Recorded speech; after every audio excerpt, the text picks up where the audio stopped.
In my last video on gravity from a macroscopic point of view, I defined gravity as the warping of space and time. But it's gravity on a microscopic level that makes things more interesting. And here's a quick disclaimer: before I dive into what gravity is on a subatomic scale, you might need some background knowledge of string theory. Anyway, there are two main types of strings: closed and open.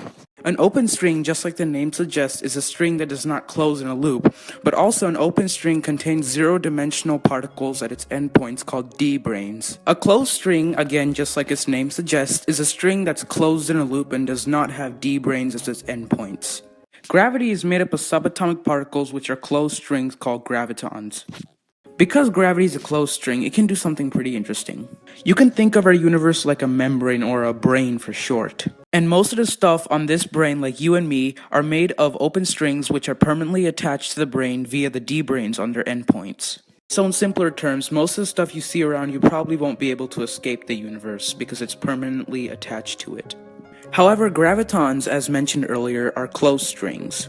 This means gravitons can leave our brane because they're not attached to it. And this can mean something very important. As you can see, string theory allows for the possibility of multiverses or multiple universes. And every single one of these universes are branes just like ours. And as mentioned earlier, since gravitons are not attached to the branes, this means they can travel to other branes. Or in simpler terms, gravity can travel between universes. However, gravitons, just like photons, are massless particles and can travel at the speed of light.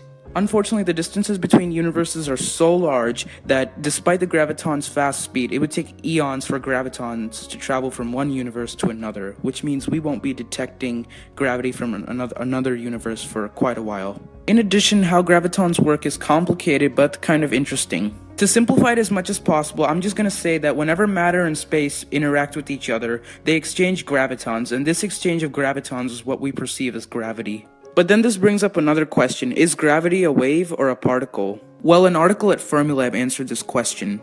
In the article, it clearly stated, and I quote, "Gravity is a force. For all other forces that we are aware of, we have identified particles that transmits forces at a quantum level. In quantum theory, each particle acts as both a particle and a wave. So if there is a graviton, we expect it to behave both as a particle and as a wave." This whole idea behind gravitons is one of the best things that quantum mechanics has to offer us, in my opinion, but there's just one small catch. It is all just a theory, so we don't know whether gravitons actually exist or whether they're a myth.